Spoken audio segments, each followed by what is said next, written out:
प्रिय विद्यार्थियों, आपके टॉपिक लेसन चल रहा था भारतीय राष्ट्रवाद का उदय। भारतीय राष्ट्रवाद के उदय के बारे में पिछले लेसन में अपन ने विस्तार से चर्चा की थी। भाई राष्ट्रवाद का अर्थ क्या है, राष्ट्रवाद का उदय किन कारणों से हुआ, उन सभी कारणों का विस्तार से वर्णन किया था। और उस टॉपिक के ख़त्म होने के पश्चात मैंने आपको बताया था कि भारतीय राष्ट्रवाद के उदय के जो कारण थे उसी का परिणाम ये था कि एक राष्ट्रीय संगठन का निर्माण हुआ जिसका नाम है भारतीय राष्ट्रीय कांग्रेस। तो उसी भारतीय राष्ट्रीय कांग्रेस के बारे में विस्तार से चर्चा करेंगे।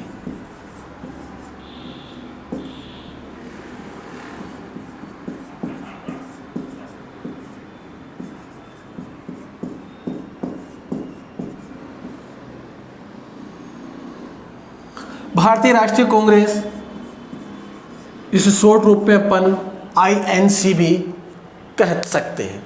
तो देखिए, भारतीय राष्ट्रीय कांग्रेस का जो जनक था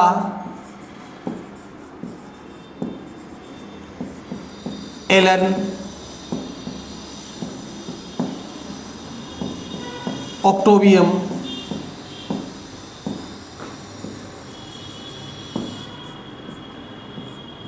ह्यूम था। इसे शॉर्ट रूप में इतिहास की किताबों में AO ह्यूम भी कहा जाता है। यह एक अंग्रेज अधिकारी था और कहा जाता है कि ये बहुत उच्च पद पर नियुक्त था।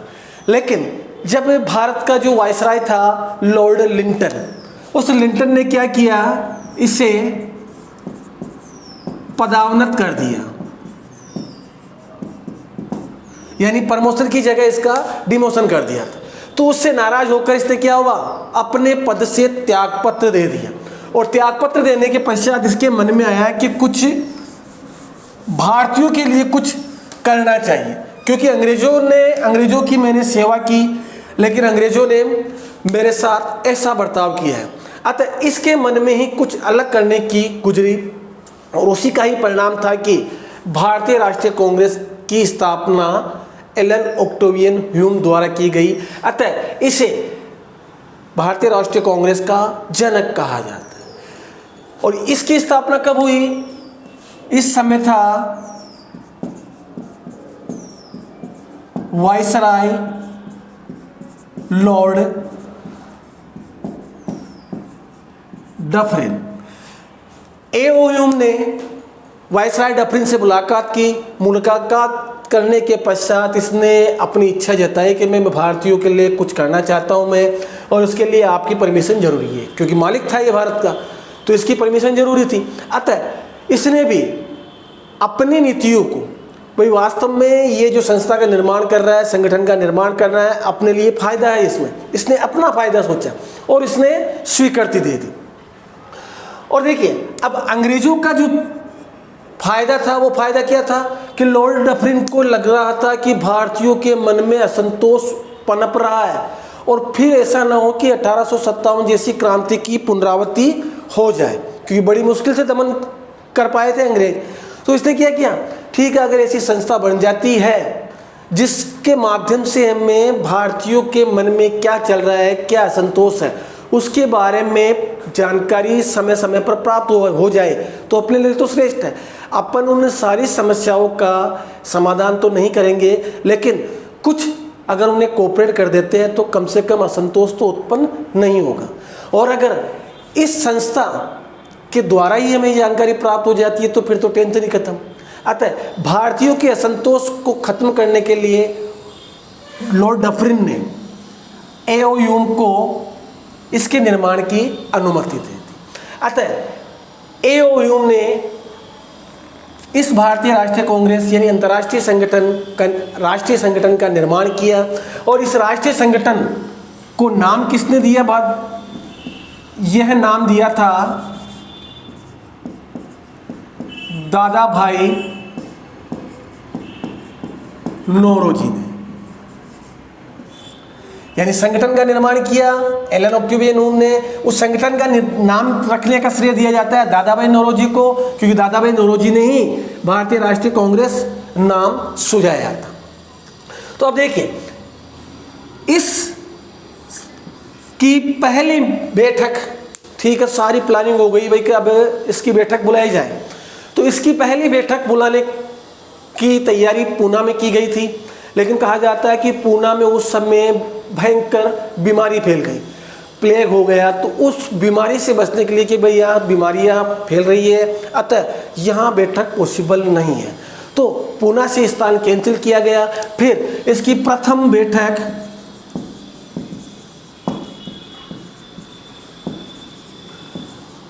28 दिसंबर 1885 में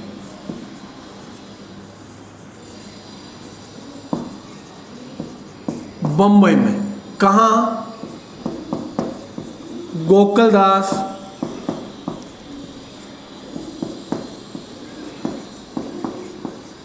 तेजपाल संस्कृत कॉलेज में पहली बैठक हुई थी। पहले कहाँ रखा गया था स्थान? पूना में, बीमारी फैल गई है, कैंसिल की गई। फिर बम्बई में गोकुलदास तेजपाल संस्कृत कॉलेज में इसकी प्रथम बैठक 28 दिसंबर 1885 में हुई, जिसके अध्यक्ष व्योमेश चंद्र बनर्जी थे। सदस्य, इस प्रथम बैठक में 72 सदस्यों ने भाग लिया था और इस बैठक के दौरान, इस प्रथम अधिवेशन के दौरान, इसमें जो पदाधिकारी थे प्रमुख, उन्होंने यह डिसाइड किया कि भाई कुछ ना कुछ करना है। तो करना क्या है? तो क्या क्या प्रस्ताव पारित किए गए? पहला, सैनिक खर्चे में कटौती की जाए। कौन सा प्रस्ताव जो रखे गए? पहला, सैनिक खर्चे में कटौती। दूसरा, व्यवस्थापिका में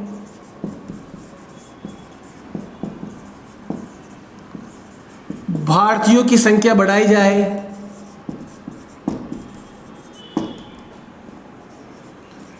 तीसरा, सिविल सेवा परीक्षा ICS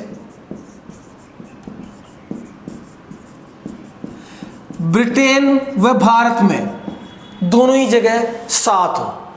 तो इस प्रकार पहली जो बैठक हुई, पहला जो अधिवेशन हुआ, उसके बारे में ये विस्तार से वर्णन किया है। इसको आप नोट्स बना लीजिए। इसके पश्चात कहा जाता है, देखिए, भारतीय राष्ट्रीय कांग्रेस के बारे में ज़्यादा विस्तार से चर्चा नहीं करेंगे अपन, क्योंकि आपके सिलेबस में इतना नहीं है, क्योंकि भारतीय राष्ट्रीय कांग्रेस के कई अधिवेशन हुए हैं और इतना डीपली पढ़ना, नोट्स बनाना आपके लिए हालांकि फ़ायदेमंद है, लेकिन जब अपने सिलेबस में नहीं है तो ज़्यादा चर्चा करने का कोई औचित्य नहीं है। तो इसकी जो महत्वपूर्ण 4 अधिवेशन हुए थे पहले, उसके बारे में चर्चा कर लेते। तो देखिए, पहला अधिवेशन बम्बई में, अध्यक्ष कौन थे? व्योमेश चंद्र बनर्जी। क्या प्रस्ताव हुए जो बताई दिए मैंने। सेकेंड अधिवेशन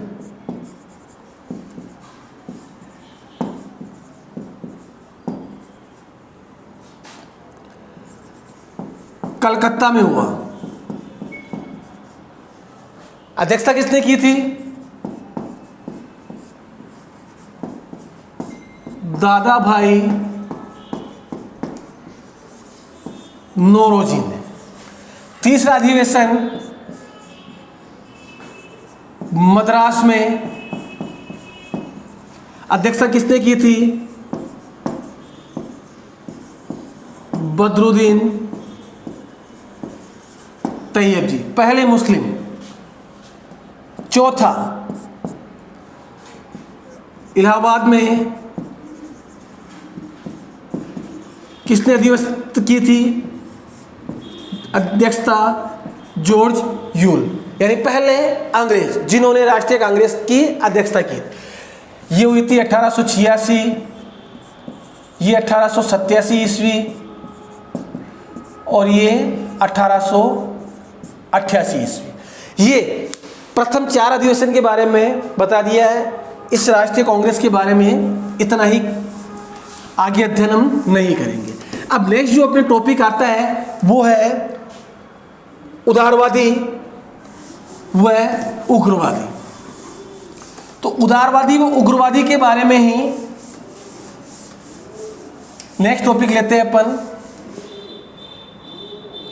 वे उदारवादी कौन थे, कब तक उदारवादियों का भारतीय राष्ट्रीय कांग्रेस में वर्चस्व रहा, उसके पश्चात उग्रवादी आए, उग्रवादियों की नीतियां क्या थी, कब तक उनका वर्चस्व इस भारतीय राष्ट्रीय कांग्रेस में रहा। तो पहला लेते हैं हम उदारवादी युग, जो कि जाना जाता है 1885 से 1905 ईस्वी, यानी 28 दिसंबर 1885 को भारतीय राष्ट्रीय कांग्रेस की स्थापना हुई। तो उससे लेकर 1905 ईस्वी तक भारतीय राष्ट्रीय कांग्रेस में उदारवादियों का ही वर्चस्व रहा। प्रमुख उदारवादी कौन थे? दादा भाई नौरोजी, सुरेंद्रनाथ बनर्जी,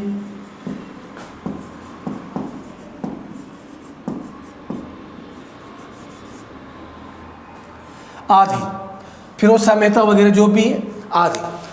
तो इन उदारवादियों ने अपनी मांगे मनवाने के लिए जो तरीका अपनाया, जो नीतियों का पालन किया, वो थी बिल्कुल ही उदार। यानी भारतीय राष्ट्रीय कांग्रेस के मार्फत उदारवादियों ने अंग्रेजों के सामने बिल्कुल जो अपनी जो मांगे थी, अपनी जो डिमांड थी, मनवाने का जो तरीका ईजाद किया वो ये था कि जहाँ तक हो सके हाथ जोड़कर, विनती करके, घुटने टेक कर, गिड़गिड़ा कर, कुल मिला के अपनी मांगे इसी तरीके से अपनानी है। ज़्यादा से ज़्यादा हो सका पत्र लिख दिया, किसी की कंप्लेंट दे दी, इस प्रकार की क्रियाविधि थी उदारवादियों की। यानी बिल्कुल भी हिंसा का प्रयोग नहीं करना, यानी कानून के अंदर रहकर ही कार्य करना। जबकि उग्रवादी जो थे वो बिल्कुल ही इनके विपरीत थे। हाथ जोड़ना नहीं, ताकत के बल पर अपनी मांगे बनवानी है, वो सिद्धांत थे उग्रवादियों के। तो अपन उदारवादियों के बारे में बात करते हैं। तो उदारवादियों के जो सिद्धांत थे, उन सिद्धांत के बारे में अपन चर्चा करते हैं।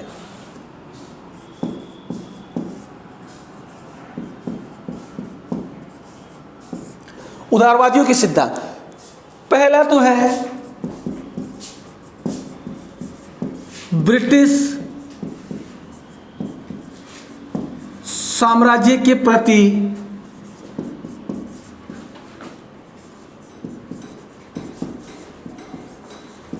भक्ति भावना। यानी उदारवादी जो थे वो ब्रिटिश साम्राज्य के प्रति भक्ति भावना रखते थे। यानी कि हमारे मालिक कौन है? अंग्रेज, और अंग्रेजों के प्रति हमें बिल्कुल मालिक व भक्त, स्वामी सेवक का ही व्यवहार करना चाहिए। दूसरा,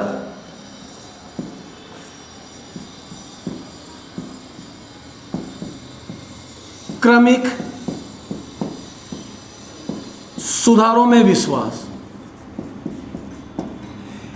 यानी उदारवादी क्या चाहते थे कि जो भी सुधार होना है भारत में वो अचानक से नहीं होना है, वो सुधार धीरे धीरे ही होना है। अतः अपन ये चाहे कि अचानक से ही अंग्रेज सुधार कर दे, ऐसा पॉसिबल नहीं है। होगा सुधार, और वो सुधार बिल्कुल धीरे धीरे ही होना निश्चित है।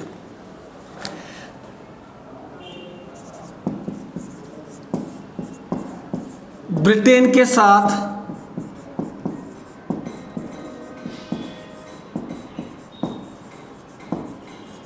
स्थायी संबंध, यानी इसके अलावा उदारवादी जो चाहते थे वो थे कि ब्रिटेन के साथ स्थायी संबंध या संबंधों की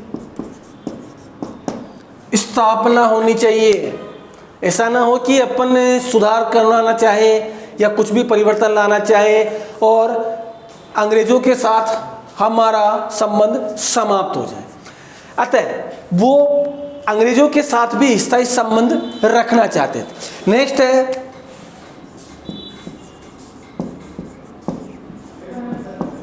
अंग्रेजों की न्यायप्रियता में विश्वास। यानी उदारवादी क्या चाहते थे कि अंग्रेजों ने जो न्याय प्रक्रिया स्थापित की है, न्यायिक प्रक्रिया स्थापित की है, उस पर हमें विश्वास है। वो उनकी आलोचना नहीं करते थे। भाई अंग्रेज जैसा भारत में कर रहे हैं, जैसे प्रशासनिक व्यवस्था स्थापित कर रहे हैं, जो न्यायिक प्रणाली स्थापित है वो बिल्कुल सही है। इसके अलावा नेक्स्ट है ब्रिटिश साम्राज्य के अधीन ही स्वतंत्रता। नेक्स्ट पॉइंट है कि उदारवादी क्या चाहते थे, वे ठीक है अपने को स्वतंत्रता तो मिले ही, लेकिन ब्रिटेन से अलग होकर अगर अपने को स्वतंत्रता मिलती है तो उसका कोई औचित्य नहीं है। अतः ठीक है स्वतंत्रता मिले, लेकिन किसके साथ ही, ब्रिटिश साम्राज्य के साथ ही रहना चाहेंगे। हम स्वतंत्र नहीं रह सकते ब्रिटिश साम्राज्य के अलग।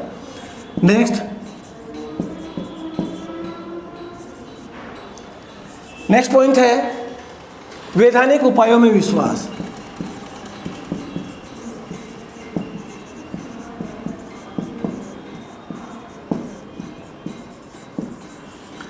यानी उदारवादी क्या चाहते थे, भाई जो भी हमें कुछ कार्य करना है, जो भी परिवर्तन लाना है, वो अपन कानून के दायरे में रहकर ही ला सकते। हमें कानून का उल्लंघन नहीं करना है, कानून नहीं तोड़ना है। तो इस प्रकार उदारवादियों के जो सिद्धांत थे, पहला ब्रिटिश साम्राज्य के प्रति भक्ति भावना रखते थे, यानी अपने को उनको अपना स्वामी मानते थे। दूसरा चाहते थे भी धीरे धीरे ही सुधार होगा, अचानक से परिवर्तन होना पॉसिबल नहीं है। नेक्स्ट है वो चाहते थे उदारवादी में ब्रिटेन के साथ स्थायी संबंध तो रहने ही चाहिए, संबंध तोड़ने नहीं है। फिर इसके अलावा वे अंग्रेजों की न्यायप्रियता में विश्वास रखते थे, वे जैसी न्यायिक प्रणाली अंग्रेजों ने स्थापित की है वो बिल्कुल सही है। इसके अलावा वो चाहते थे कि स्वतंत्रता तो मिले, उदारवादी चाहते थे कि हमें स्वतंत्रता प्राप्त करनी है, लेकिन ब्रिटिश साम्राज्य से अलग होकर हमें स्वतंत्रता मिले वो स्वीकार नहीं है। ब्रिटिश साम्राज्य के अधीन ही हमें स्वतंत्रता प्राप्त करनी है। और इसके अलावा उदारवादी कानून के अंदर रहकर ही कार्य करना चाहते थे, यानी कानून का उल्लंघन नहीं करना चाहते थे। तो आज के लेसन में इतना ही पर्याप्त है। Thank you.